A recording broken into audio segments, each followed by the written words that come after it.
All right, this video is going to be kind of a three-in-one shot. I'm going to talk about the worksheet that we had yesterday in class, just the difference between a square, a perfect square, and a square root, and then the in-betweeners. I'm going to give you a couple examples of those, and I'm going to go to the one we're going to talk about today on Friday in class, and possibly another one that we'll talk about in class as well.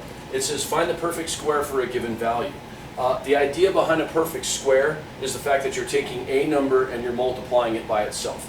So you were told to show this number multiplied by itself in a couple of different ways. The first way was 4 squared.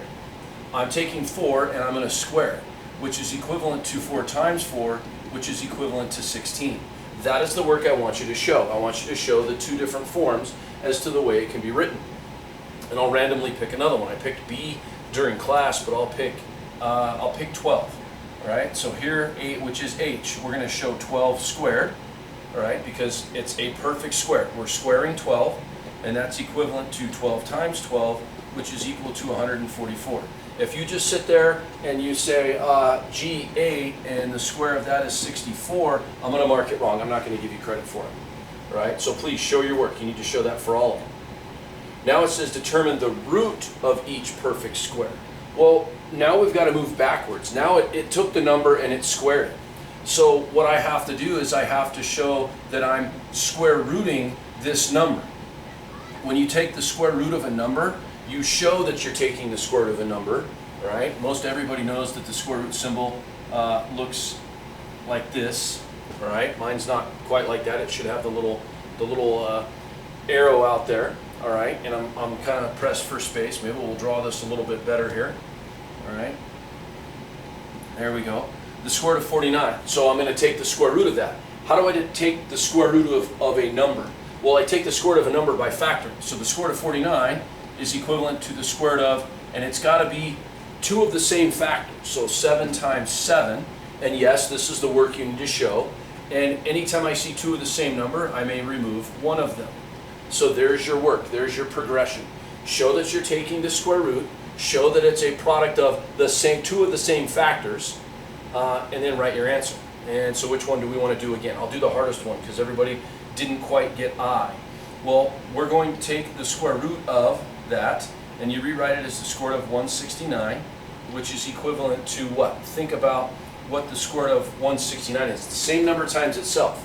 You did H, which is 10 times 10, which is 100. 11 times 11 is 121. 12 times 12 was 144. So keep going. And this is actually 13 times 13. And if you think about it, 3 times 3 is a 9. So this 13 times 13 ends in a 9. And that's equivalent to 13. And circle my answer. And there's a reason why I want you to show you the progressive steps. Then we come down and we talk about estimate the root of each non-perfect square. So it's telling me that this is non-perfect, right? The square root of 17, where is the square root of 17 going to be? Well, let's look at the square root of 17.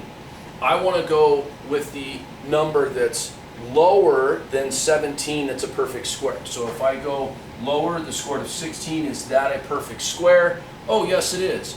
The square root of 16 is 4, and I know that, one, because I did it previously. 4 times 4 was 16. The square root of 16 is the reverse of that, or this process, same number times itself. So I can say the square root of 17 is between 4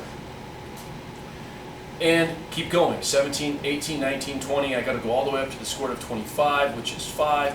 So the square root of 17 is between 4 and 5. And if we do B, what is the next lowest number besides 43 that's a perfect square? 42, no. 41, no. 40, no. 39, no. I got to go all the way to 36, which the square root of 36 is 6. And then above that, 43, 44, 45, 46. And I got to go all the way to the square root of 49, which you did up there. So it's between 6 and 7. And you continue the rest of those. And so that's how you're going to work on that section. Now, what we're going to talk about today, we're going to talk about the Pythagorean theorem. It wants you to label the hypotenuse of each right triangle with the letter C. So what is the hypotenuse? In A, well, how would we define the hypotenuse? The hypotenuse is defined as the longest side. So it says label it with the letter C. So there's A, and it wants you to continue with B, C, D, and E. Now when we get into this, it says on each side of the right triangle, a square can be formed. Use two different colors for the two smaller squares, then use those two colors to fill in the larger square, coloring the same number of smaller squares from squares on the sides of the triangle. The area of square A. In other words, it wants us to find the area. Well, go back. It says area. Okay? Find the area of square A. How do we determine area? What is area equivalent to? Area is equal to length times width, right? So square A, which one do we want to be A, which one do we want to be C? Well, we have to go back and we have to think about the Pythagorean theorem. In Pythag, which a lot of students know Pythag to be A squared plus B squared equals C squared, and that is not true. This is not the Pythag, this is not Pythag, this is not the theorem. This is the formula for the theorem. This is the formula. This is not the theorem. The theorem says if I take the two legs, A and B represent the legs. So this is what it's asking me. Area of a square, area of a square, area of a square. We're going to use this to kind of prove the Pythagorean theorem. So what do I want A to be? What do I want B to be? A and B are the legs. All right? So if you look, this is the hypotenuse. This has to be C. So what is the area of square C? And yeah, I'm kind of going to do this a little bit better. Well, no, we'll go ahead and do A. We can pick either one to be A or B. Let me just pick A. Let me pick B. Doesn't really matter. What is the what is the area of square A? Well, you have to look at what square A is. Square A is 3 by 3. It's a square. So 3 by 3. So the area of square A is 3 by 3, which is equal to 9. And that would be 9 square units. What is the area of square B? Again, label it. 1, 2, 3, 4. It's 4 by 4. So show your work. 4 by 4 equals what? Yes, 16 square units. Whatever these units are. Feet, inches, doesn't matter. Okay? And then it goes on and it's asking you a question. How are these areas related? So you'll find out how they're related. In question 2, find the exact value of the missing side length for each triangle. Well, you have to stop and think now. If we have the formula, A squared plus B squared equals C squared, where A and B are the legs, what do I know in problem A? What is H? What is 8? What is 10? H is a leg, and I don't know it. So A or B is going to be an unknown. 8 is what I do know, and it's a leg. So let's just say H is A. So A squared plus 8 squared is equal to 10 squared. And now I go ahead and do the math. And this is where you're going to have to pay attention. A squared stays by itself. We know that 8 squared from prior work is 64. So plus 64 equals 10 squared, which is 100. All right, fine. Well, pretend the A isn't there, the square isn't there for a second. I got to move the 64 over here. So minus 64, A squared is going to be equal to what? Well, what's 100 minus 64? Borrow from 10, that becomes 9. That becomes 6. 9 from 6 is 3. A squared is equal to 36. Oh, hey, I know the answer to this. What number times itself is 36? And a lot of you are going to go, oh, that's 6. You're missing a critical step. You're missing a critical step. How do I get A by itself? I get A by itself simply by taking the square root of both sides. The square root of A squared is A, which is by itself. The square root of 36 is 6. There's my answer right there. And that is how you will work on these. And some of these will have radicals in them. Be asking questions if you need them.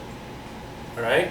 And then now we look at the last one. And I apologize for the long video, but I wanted to cover everything in one shot here. It gives you examples on how to simplify the radicals. You simplify the radicals simply by factoring. Look for factoring, look for your groups of squares. So the square root of 40, and I'm going to write this larger here because it's really small to see. How do I simplify the square root of 40? Well, factor. There are many factors of 40. 4 and 10 are factors of 40. But did I factor every number? No, I didn't factor every number. So I'm going to go ahead and some of you may recognize that 4 is a perfect square, but I'm going to factor everything, all my factors. 2 times 2 times 5. Now I'm looking for 2 of the same number. I'm going to group them. There's one set of the same number. I don't have 2 other sets of the same number, so I can't remove anything else. So the 2 2's make a perfect square. I get to remove 1 2, and something is left. That's 2 and 5.